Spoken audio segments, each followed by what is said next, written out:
Tirzah, how are you? I'm so excited today. We get to talk about getting better together. Are you excited? I am excited. Thank you for inviting me. I really appreciate the opportunity. Yes, let's talk about getting better together. Now, I want people to know that this was about getting healthier, happier, wealthier, and wiser. And so when you share the name of your company and what you'd like to focus on, I think people are going to be even more excited. So your company is called, the work that you do is called. Creating legacy wealth.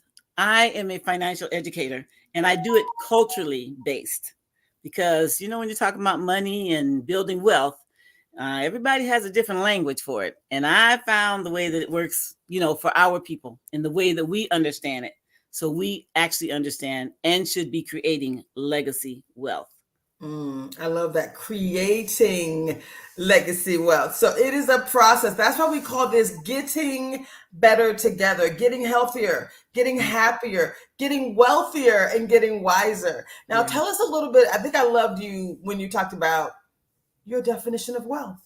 Yes, because like you said, we creating legacy wealth is our company, but we also say that our motto is it is intentional. If you're going to be about creating legacy wealth, you actually have to do it. You can't just want it, think about it, you actually have to do it. So it is intentional.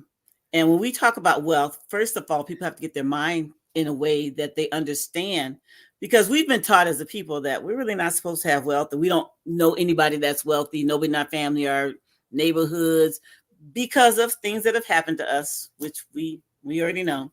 Um, all the She said, we already know. no, because I'm trying to not because we talk about it a lot. And Juneteenth is coming up, so we get that history again.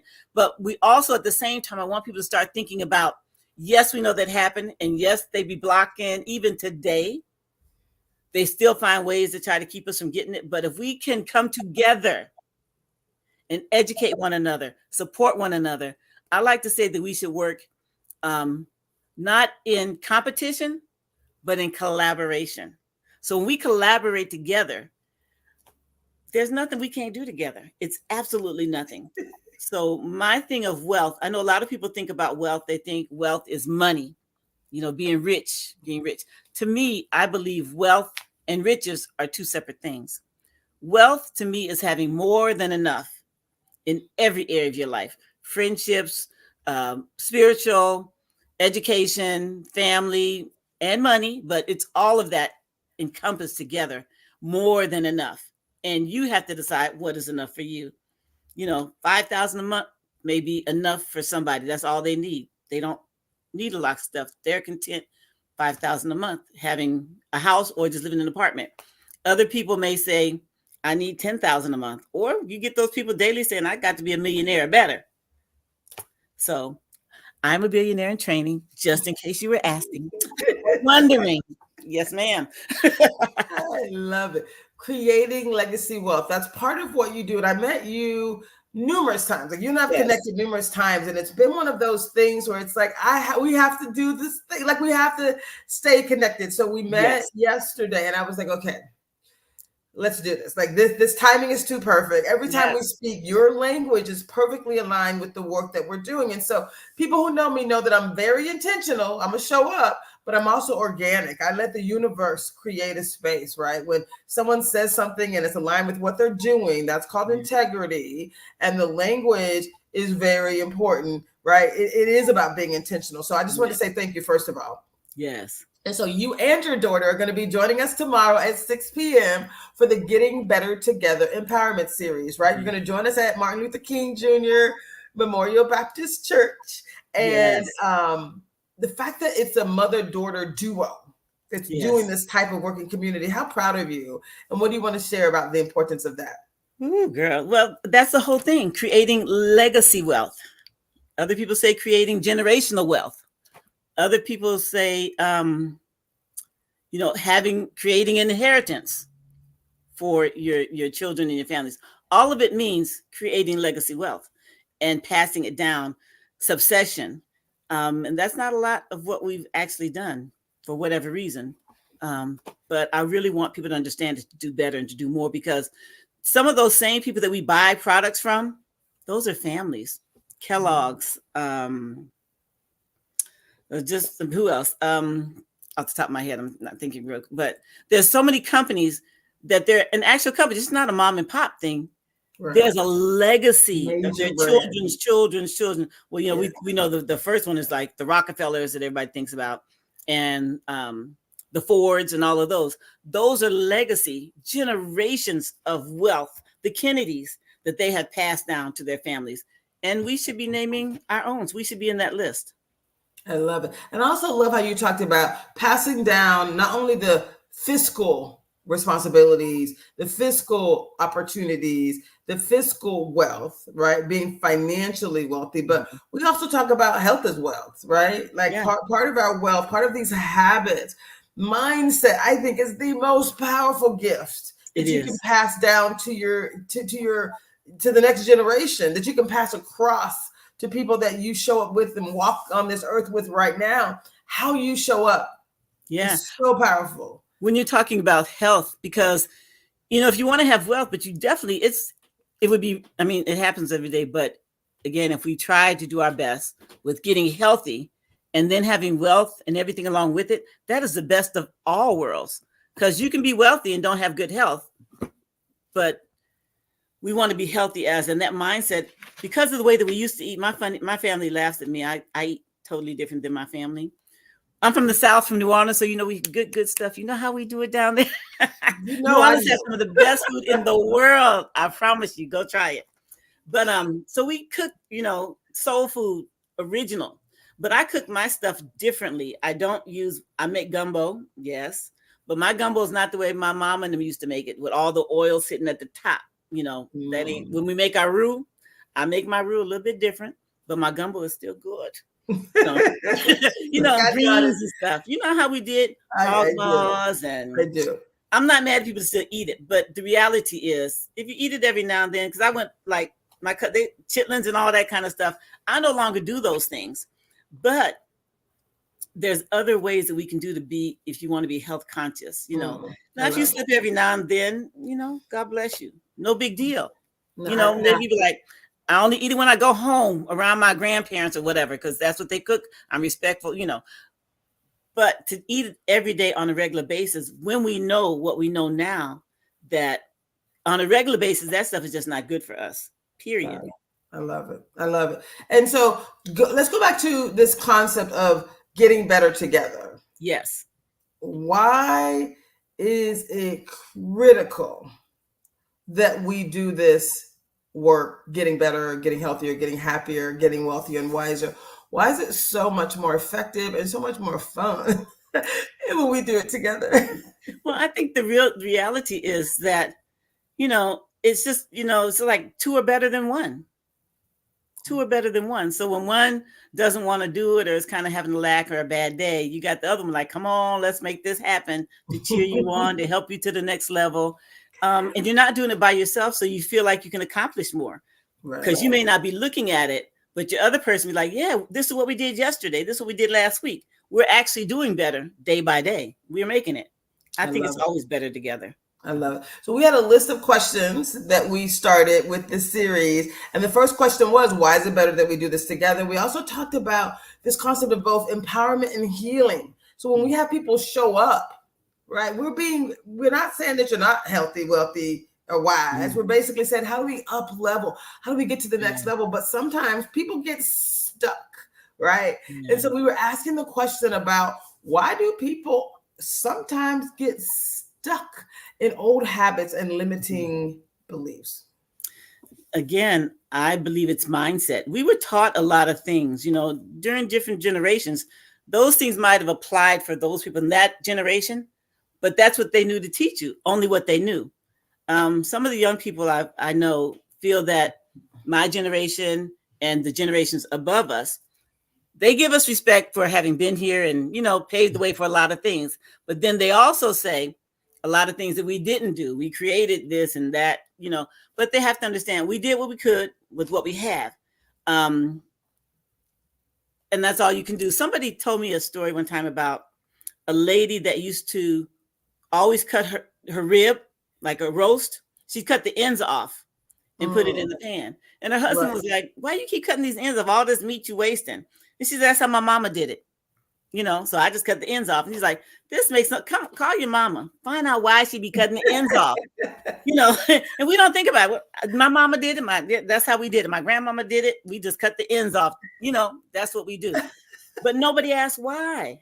So finally, he goes and asks. And you know why? The mother said, no, that ain't how we do it. She said, that was the biggest pan I had. I just cut it so it could fit. Mindset. We have to ask the questions. We have to ask, why do you do this? Do we still need to be doing this? Again, like when it comes to financial stuff, because we were all taught that, put all your money in the bank, go to school, get a good education, buy that house with the picket fence and everything will be wonderful. Well, we know that that's not absolutely true. Maybe it was for our ancestors, grandparents. But in this day and age, it takes a lot more than that. And we have to have our mindset ready to change in order to grow to the next level. Got it. I love that. I love it so much.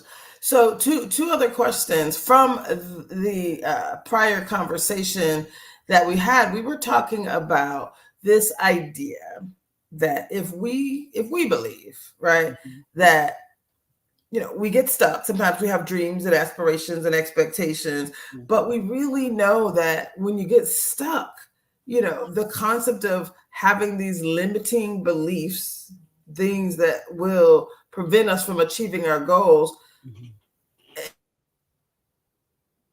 it's not long-term. Like, we get to choose new actions.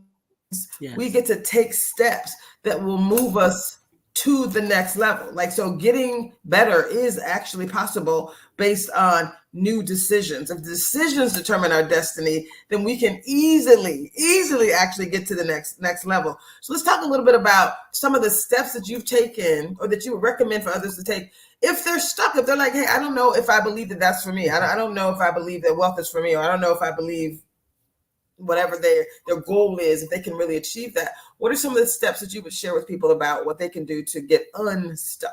I believe in mentorships. I really do. And I believe it's not the price that they charge for the mentorships, and they absolutely should charge for the education and the experience that they have. So I don't look at it as I'm paying somebody to teach me something. I'm investing in someone who knows more than I do, but is absolutely successfully doing what it is that I want to do. So if I know that you're successfully doing it, then I know that you're the one that can teach me how to do it. And yes, if you're paying money, or if you're going to go and sit and work with them, there's more ways than just paying money to get the education and the experience that the person can mentor you in. Back in the day, we called them apprenticeships. And those apprenticeships were not paid, but you got the experience. Right. You were put into a trade by working with your uncle who taught you how to be a mechanic, or working with someone who taught you how to sew clothes, but it was an apprenticeship. So there was still a price paid, whether it's money or time. So look at it, even renew your mind on that, what it would take. But if you want, work with somebody that's successfully doing what it is that you want to do. I love that. I love that. And I think that's kind of part of why we do what we do here. We're saying, work with other people, get unstuck, right? We're showing up in full glory, providing free services and community, because we're saying, hey, this is how we get healthier. Yes. This is how we get happier, wealthier, and wiser, is that we show up and we tell our stories, right? This is about empowerment and healing. So, one of the things that we talked about at the very end of our week one was this concept of healing requires us to both forgive and then to be truthful with ourselves. Right? In order for us to be fully empowered, we do have to focus on truth and forgiveness. What are your thoughts about those two topics or those words? I think they're huge. And again, it's how we choose to think about them, because I know some people say, well, I'll never forgive them for what they did. What they did was wrong. And probably what they did was probably absolutely wrong. And it was hard to forgive somebody about. But I'm a firm believer, like I said, forgiveness is for you, because you can't be responsible for how people treat you. but you are absolutely responsible for how you allow that to continue to live on in you and everything that you do. You can't allow them to continue to have control over you. Like, you never go back to a park because something happened at a park, or you never, I don't care for dogs, I mean, I had a friend one time who her brother thought it was cute when I went to visit her. And they left me in the living room with a large German Shepherd, the big ones. And he thought it was cute that he left me in there with him. He went out of the room. So the dog walked over to me, put his head in my lap, and was like, pet me or I could eat you and nobody would be here to save you. He just had that look. So I'm sitting in the room traumatized. I'm sorry. Dog. Okay, I'm traumatized to this day. People wonder why I don't like dogs. It's not I don't like them. I just constantly think about, oh my gosh, other people's dogs, So when I think about things like that, I could automatically not like dogs at all. But instead, I understand that happened to me by that one guy who thought it was funny. He probably didn't think it was going to traumatize me for life, but it absolutely did. But I have to see, am I going to be around? And I'm around other people's dogs that I know and I spend time with. So I'm okay. But I still pick and choose because I still think about it. I'm just not going to be out there willy-nilly with everybody's dog. So it still does have an effect, but I choose to how much I allow that to affect me. I love it. Same thing. I love it. Decide. If we just release somebody, let them go, we don't have to deal with them anymore. I don't say if somebody's hurt you that you keep letting them into your life. Now, I'm not with that. I'm a different guy. Pray for me. No, I don't believe that you have to continue to let people hurt you. I believe if God is not hurting me, then nobody else has the right to. I don't care who it is. Husband, wife, child. I don't care who it is. If God does not hurt me, nobody else has the right to. That's just me. So, we have to release people and let them go, because I'm a firm believer that when people hurt you, it's not a lot of times we have to look beyond why they're doing it. It's literally to destroy your destiny. That's the reality of it. That's the way I look at it. It was determined to destroy your destiny. They took a look at who you are, what you can do, what you're capable of achieving in this world. Because we're all here for greatness. We are all here to do great purposes and do great things. And if those things can be stopped by somebody's act of hurting us or causing us harm, and if we stop there, then we're stuck. But if we choose to say, this happened, I didn't like it, it did affect me, but at the same time, I have a right to be here. I have a right to a great life that I was created for, and I'm going to choose that no matter what. So I'm going to get somebody to walk with me till we can walk to the place that I can get to be, I'm healed, and I can keep walking to receive everything that God created me for. Wow. Absolutely. Wow. I love that. I love that so much. You kind of moved into the conversation we had during the second week of this series, which was focused on the saboteurs, right? Saboteurs, some of those things that show up for us, right? Those limiting beliefs, those thoughts, those fears, right? Which we have to deal with, really seeing them truthfully. And I'm going to add this in as well, because one of the things someone said, right, to us is that, when you think about, this is what we were going to talk about today, is kind of bringing you up to speed, but we want to level up. Yes. We want to focus on getting better. And what does it take to level up? You just described seeing a thing and deciding it's not going to hold you back, right? Leveling up is really some language that I think it's important for us to talk about. Getting healthier, happier, wealthier, and wiser doesn't mean you're not in any of those things. It simply means, how do you get to the next level? How are you even more of what you want? So talk a little bit about the concept of leveling up. Somebody says that if you take a look at the 5 people that you hang around with, they say that speaks volumes about you. A lot of people may not agree with that, but if you're sitting around with the same people year after year, all of y'all talking about what you want to do, but nothing has changed and y'all still doing the same thing, that means not one of you can say, let's do something different. And somebody else said that if you keep doing the same thing, expecting a different outcome, that is the epitome of, what is it called? Insanity. Insanity. Yeah. So how you have to do something different. Yeah. And sometimes that means moving with a different group of people, because if you're with people who have never had anything, don't believe that they should have anything, or that they think, this is all there is, then you absolutely can't get anywhere further. I'm a firm believer in travel. When you go to other countries and you see how other people live, America's a great country. Absolutely it is. But there are a lot of places that are good too. I promise you they are. If you get out and expand, what's out here. But then again, even if you're reading in the history books, a lot of times you won't find real truth, especially for people like us, when they want to tell us that all we can do is play basketball and sing, rap, those kinds of things. We have people in our history that have done amazing things. We don't talk about all the creators we have, nor all the products and inventions that were taken from us that we got no credit for. I want to remember the lady that actually created what we're doing right here now on Zoom. Most people don't know that this was first created by a Black woman in New York. She put a little circle outside, we have the peephole outside your door, and put a security system outside her door. She lived in New York. And that was the first one invented where you can see everybody goes to their door now and be looking, the peephole, what's it called? The security system where you can look outside. Yes. A Black person invented that and got no credit for it. She had the patent and everything. But because she was a Black person, they didn't give her credit for any of that stuff. But soon, wouldn't help her find the money to do it. But the other people took it, and then they began to claim it. And a lot of people think it was that was actually created by Microsoft and all of them. It wasn't. So many things like that we have that they don't tell us. So we absolutely have the patterns. We have the examples of people that look like us, that were doing great things, that lived great lives, that had money, had wealth, created legacies. So we have the examples. We are doing it, and we should be doing it. And it has been done before us. I love that. I love it. So two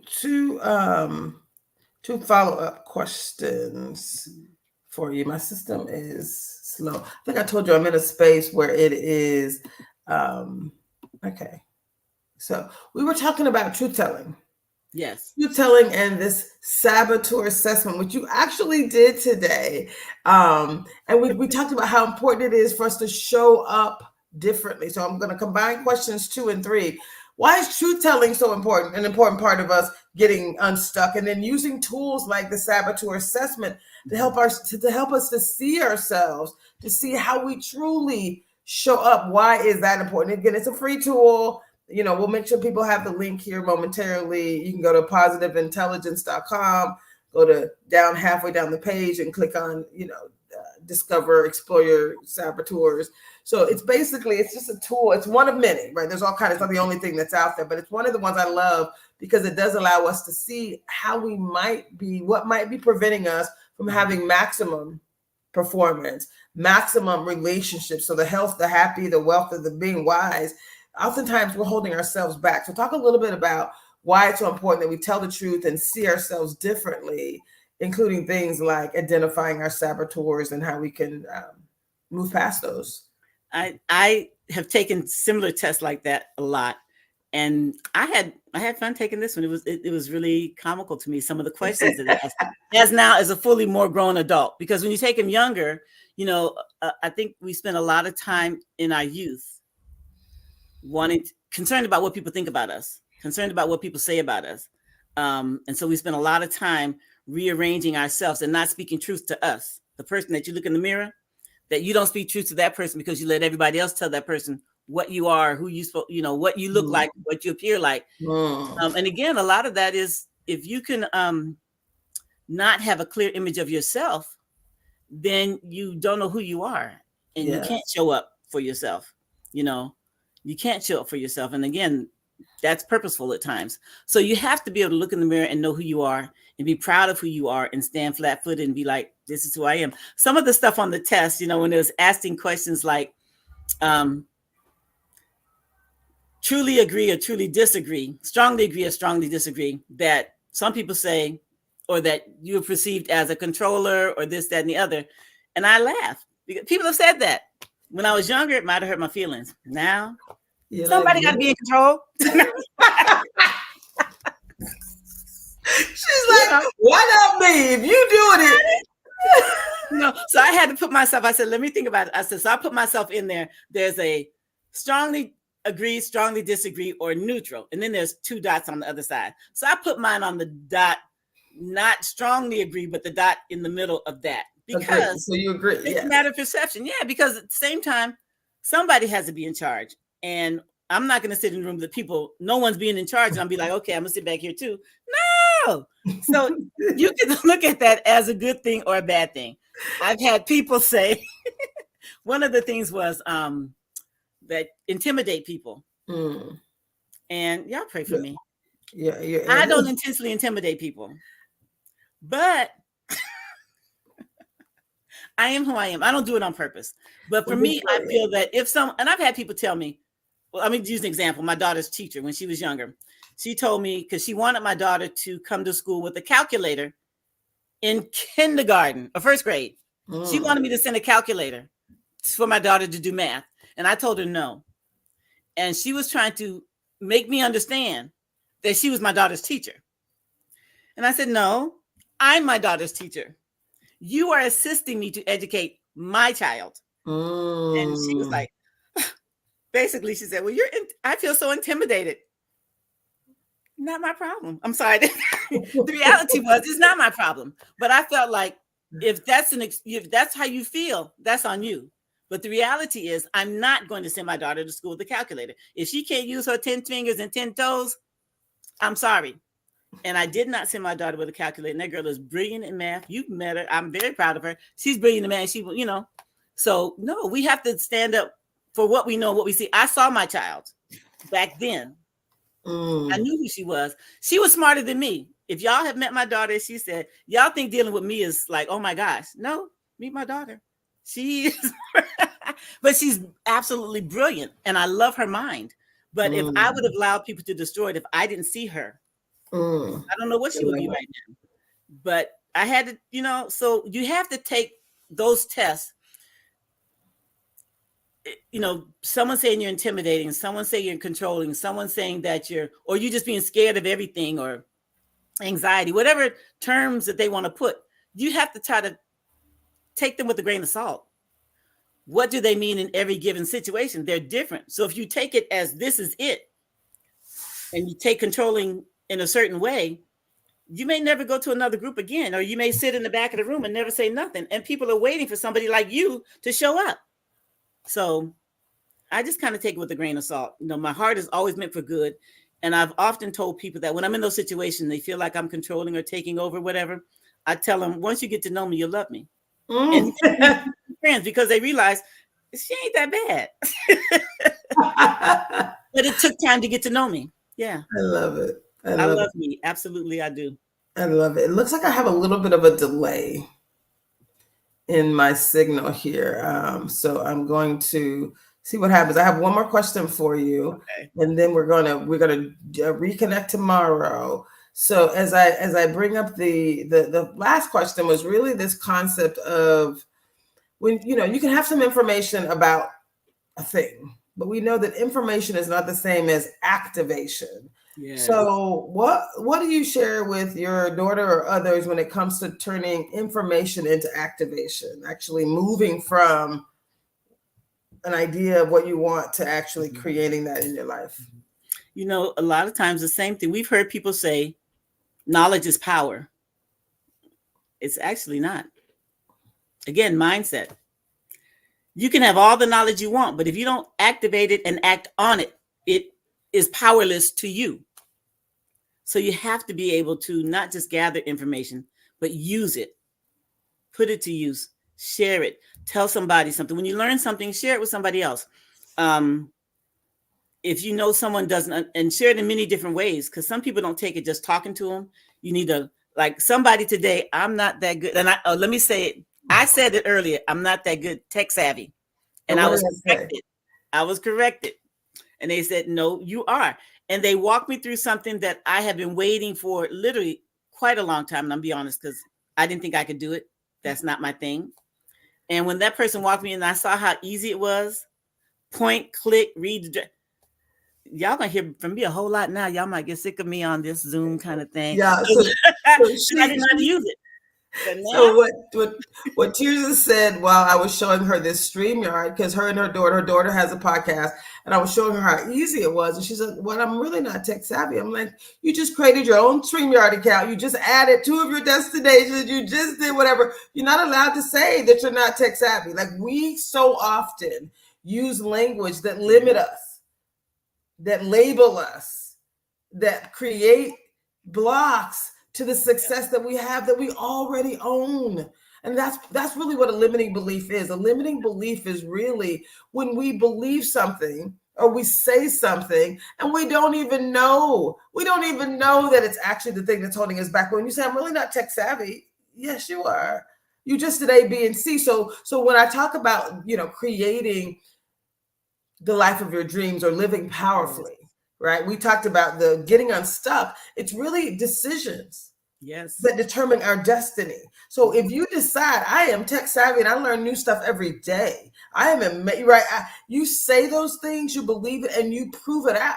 So then you're creating evidence moment by moment, right? How powerful is that? Yes, it's the truth. I mean, I cannot believe how long I've not been able to do this. And you lit up for me. Oh man, you were like, it was. They say if you change your mind, you can change your future. And same thing, change what you say can change your future as well. And when she showed me that, I couldn't believe how easy it was. But I've held my own self back with my belief that all these, these young people doing this tech stuff, I don't know how to do it. No, I'm telling you, it's a whole brand new world when you get the knowledge, get the power, and put it to action. Absolutely. And I want all y'all to hold me to that. So when y'all start seeing me now, my own live stream, I learned it here today. I love it. I love it. And guys, it's anything that you want to accomplish. I said, let's get on the call. You guys are going to join us tomorrow. We're going to do like a little early session. So we're going to do some highlights from the prior 2 weeks. We're going to bring in some of the science behind this concept of transformation, so that anyone that may have missed anything can join us on the journey. But part of the other reason I wanted you to be here is because, again, your company, Creating Legacy Wealth. Mm-hmm. Are there any specific things you want to share today? I know we're Sunday and it's late, and I promise you in a few minutes. So is there anything you want to share really quickly around creating legacy wealth? If someone's like, that is one of the things I said I wanted to do this year, what advice would you share with someone about what they can do, how they can move forward in that area? I think the way we do, like I said, I do it for cultural sake, because like I said, so many things have been against us about getting money, raising money, keeping money, growing money. All of those, so many things have been against us in making that happen. I moved here in 90 to Seattle in 1990. And when I came here, the central area was our Black Wall Street. If anybody lived here during those times, every business down there was Black owned, Black family owned, mom and pop. Everything, the food you ate, the clothes, you got your clothes washed at, the dry cleaners, the gas stations, grocery stores, people own their own properties. I mean, it was our own Black Wall Street, and I loved it. And I don't know how many people remember this D. Charlene. D. Charlene was the second person I met when I moved here. I don't know if y'all remember her, but Miss D. Charlene, she was all about community. You could not meet her and then she not put you to work immediately working in the community, giving back, and that's just who she was. So, and all of our, giving stuff back. But when you learn those kinds of things, and the reason why I said culturally learning those things, when I moved to take care of my mother for a couple of years, 2009, then I came back to Washington State and I was like, what happened? Where's our Black Wall Street? It's gone. It's gone. And that was traumatizing to me. It really was. And so I began to, again, get active in the community, find out what's going on, what's happening, and how are things happening. And I began to see the signs. how they did a lot of things where they took people's houses. The weed and seed thing was big. And the older people had passed on, and the younger people sold the property or didn't know how to keep it or didn't have money to keep it up. So they lost it, or, those kinds of things. And I felt like I really wanted to be able to make sure we understood the value of keeping what belongs to us. So I teach my financial education different. A lot of people teach financial education like save your money, put it in a bank, let it grow, which will never grow in a bank because that's not what it's. One point, they give you less than 1% interest on your money. I would encourage you to find a brokerage bank a brokerage account where it grows anywhere from 6 to 12%, real growth on your money. I encourage people to do things like, yes, check your credit scores, but we also have to be knowledgeable about those 3 credit companies are business owners. Equifax, TransUnion, Experian, they are business owners just like us. They're nobody special. Nobody gave them permission to tell our information to anybody. It's identity theft. And it's been proven because the laws have changed. You have to look into the consumer laws. So I talk a lot about consumer laws. We're the consumers, and there's a lot of laws to protect us. And a lot of laws have come up in the financial world about creating legacy of consumer. This is my daughter. Let me just put her real quick. Yeah. Sorry. No, it's all good. So y'all, what I love most about this experience is we all get to show up in excellence. So when we meet people that are aligned in some ways, and I'm going to put my little disclaimer out there at the moment, right? Part of the work that we do here in community is you meet some people where there's some alignment, some areas of alignment, and you bring them together. That's what the Better Together Empowerment Series is about. You had asked me earlier, one of the speakers is Pastor Braxton. He's my pastor. I attend New Beginnings Christian Fellowship. Many of the things that he talks about as it relates to getting better, real right? Life. Perfectly aligned with the work that we're doing. Now, do I need anybody to call me about anything he says political? Please do not, because he's a grown man, and we are, you know how you have people who are like, well, your pastor said, look, I can't be held responsible for everything he says. But what I can do is amplify the things that are aligned with the work that we're doing. So I just want to make sure we're clear. We are all different people. I cannot testify for anyone else's conversation. What I can say is I'm bringing together people who have a perspective on topics that I think are important as it relates to getting better, getting healthier, happier, wealthier, and wiser, right? We're not going to all agree on things, right? But we're going to agree that we are here. We are better together. We agree on that. We agree that we have the power to live powerfully. We can agree on that. We can agree on the multiple ways. There are multiple ways that you're going to get there. Scientifically proven ways, spiritual ways, community, whatever that looks like. So that's what we're doing at the part of this experience. We're bringing together different voices, different people, different perspectives, different levels of expertise that are actually going to create the life that help us to create the lives that we want. Yes, absolutely. Yeah. Thank you. I did take a call because I have many children that I raised in foster care that are my children. I have one natural child, but I've always, for my kids, if they call, I at least make sure they're okay. Because I'm the call. If you need to call me, I'm the mom, call me. So I am that call. So I've always made sure, I don't care what setting I'm in, that if they call, I at least make sure they're okay. Then I love that. I was talking to someone, what is her name? Dr. Caprice Hollins. She wrote a book called Inside Out. And we were on a call together, and someone, Ken, actually was in the house, and he said something to me, and I kind of like gave him the finger. And she's like, girl, don't, anybody in your space, if they need you, and ever since then I was like, oh my God, that is right, because he's more important to me than any of this, stuff. When you think about the real people that are in your life. So I just love that. Now, so thank you for doing that. Thank you for saying that, because it's really how we show up. Yeah.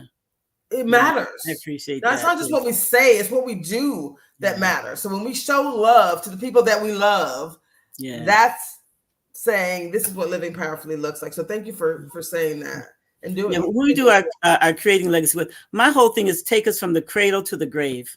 financially ways. And a lot of people, when I think a lot about how when we had the issue with the drugs and war on drugs and putting all our people in jail, and most of them didn't have insurance policies, but all that money those people was making, if they would have bought insurance policy with that money, it would have been gone. It would have been still their building while they're in jail or whatever. But I'm just saying these are things that other people have done. We just didn't know they were doing them. And they were able to keep their wealth through all the stuff that people were doing. I'm not saying commit no crime. I'm not saying that at all.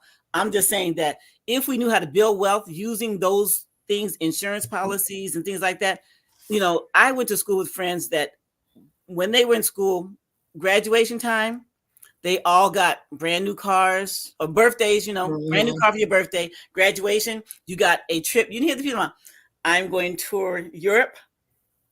Those are their parents' insurance policies that they took. They would take the money out. It's called the family bank.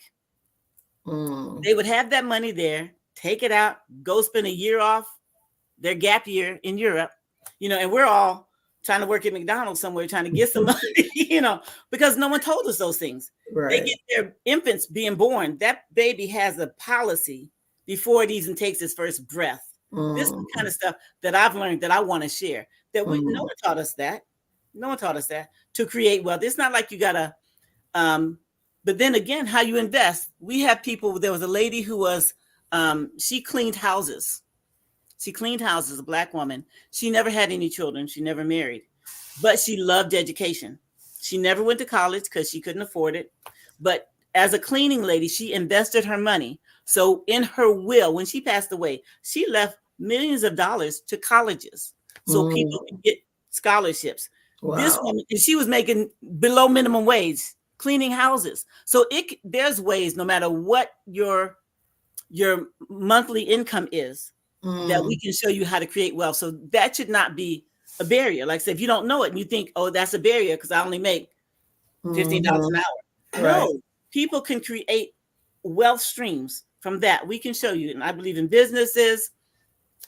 I believe in so many things as far as making wealth. I have so many ways. I love it. So we do focus on entrepreneurs as well. Yes. I mean, that is part of one of our focus areas, because I think many people, have had experiences, where they realize that part of that opportunity for maximum growth is taking the expertise that they have, putting it into the free market. But even that takes work, right? Even that requires that we believe in ourselves. And I think I've interviewed thousands of business people, right? From when I was in business to, as being a coach, a business coach and a transformational coach, et cetera, and leader.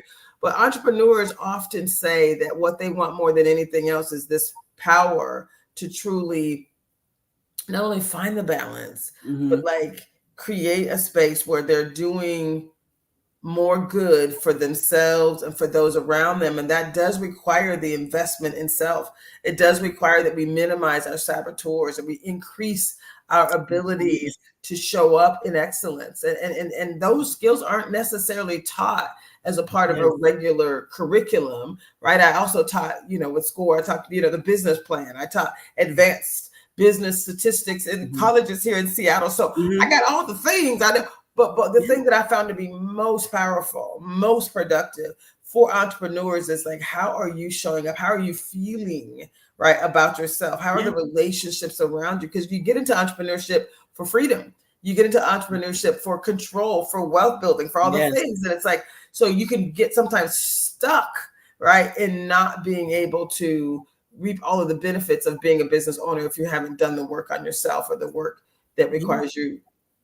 And that's why it takes to have other people in the room willing to work with you and walk with you that will tell you the truth and, show up and support you when you're having a day that, you don't think you're going to make it. And they can say, yes, you can. And a lot of times with us, if we knew what we knew now, let me say me, even as a kid, the money that I made as a kid, babysitting, I was making good money then. I was a military brat. So the military brat, we used to go bag groceries at the commissary. Now this is like 14, 15 years old. Bagging groceries at the commissary.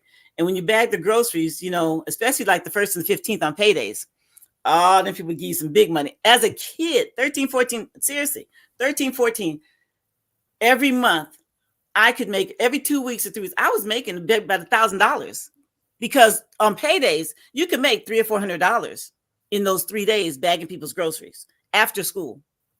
But what did I mean? I bought my own clothes, but I didn't invest it. I didn't know nothing about investing that money. I spent it like, hey, but nobody told us that. We didn't know that then. But even your kids know how to do certain things and make money, invest money. So we really want to be able to show people those things. And again, with the side hustles, everybody's hustling. If you'd had to get a license, an EIN number, a bank account, all of those things that we don't know to do, we're doing our little hustle thing, braiding hair, doing all of that stuff, charging people. But it's a business, but make it official by getting those documents. And then you get your tax write-offs. I know everybody gets mad at a certain guy who doesn't, who has all these write-offs. I don't know if they're going to ever catch him in all the stuff they have him now, but a lot of the stuff he's done was legal in the way you write it off. We don't have to like it, but it's legal if you know how to if you know how your accountant knows how to get all of those legal, 100 plus legal tax deductions for business owners. There's over 100. It sounds like you're going to continue to be a resource in community, helping people to create wealth legacy. I'm just saying that. I just want to say thank you. That is my goal. Thank you for all that you do. Thank you. You mentioned being a mother, and you said you have how many foster? I did foster care early on while I was raising my daughter. She's fully grown now. I have a grandson, but while I was raising my daughter, I think I shared with you, I was a correction officer by profession. And I got out of that because I realized that the majority of adult prisoners came out of foster care. Ooh. And I give honor to my mother because I have 6 brothers and sisters. But my mother, we had the house that our friends at one point in time lived at our house. We had that kind of house that everybody could just come over there. You know how the community, the village, you can't get along with your mama this week, you come hang over here. Nobody had a license. Nobody was going to mischoose your kids. That was our neighborhood. We could actually do that. And so all the kids stayed at our house. My mother, that's how she was. She did foster care before licenses were needed. So all of my brothers and sisters have kind of did that, foster care, or adopted some children, or raised some stepchildren. We've all have fostered or raised other children other than our own blood children. That's just the kind of house that my mother showed us how to do. So I did do foster care here in the state of Washington. And so I have a lot of children that are still connected to me. And I love them. They're my kids. So yeah, and then I just have one natural daughter, but yeah, I'm all about family, and that's why I believe in passing it back. And a lot of the work that I do are with youth aging out of foster care because no one is telling them these things. So I also that's where my real feeling is amongst youth aging out of foster care and special needs people, because no one passes them. Some people feel they don't have a right to have a life, and they absolutely do. They absolutely do. No matter what's been done to them. That's why you got to change your mindset. No matter what's been done to you. It was set up to take you out, but you don't have to let it. You absolutely do not have to let it. We want to see that. We're here. I love that so much. So listen, we could keep talking. I just wanted to say thank you. We have so much more we're going to do together. This idea of continuing to create the life of our dreams. Yes, we have the right to live it. Absolutely, we do. Creating the life of our dreams. And so thank you so much, Miss Tirzah. Yeah. I appreciate you. Is there any final words you want to share before we sign off of our live? No, I would just encourage everybody to share this information, share it so you can get on the rest of the series and join in, contact Tracy and see how we can help you. Let us know. We're here for real. We're not here just to say it is all about being better together. We're more alike than we are different. Yes. So being better together. And it is. Each one should reach one. Each one should help one. This is the old school stuff we were taught. This is the real thing about community, not just getting into I'm community. No, let's be a thriving community. Let's move forward. Each one has a part, something you can bring to the table that makes this. Let's collaborate and make some stuff happen. Come on, let's create some legacy wealth. Let's do it, y'all. So exciting. So we'll be live tomorrow at Martin Luther King Jr. Memorial Baptist Church. We'll be live at 6 p.m. We're also going to go live before that. We're going to do a live from, I think, 4:30 to 5:30, bringing together some of the key lessons learned from the prior sessions. I'm excited about that. And then we're going to go live with some new individuals, new content, and you and your daughter will be a part of that conversation. So I'm excited. Thank you so much. Talk to you soon.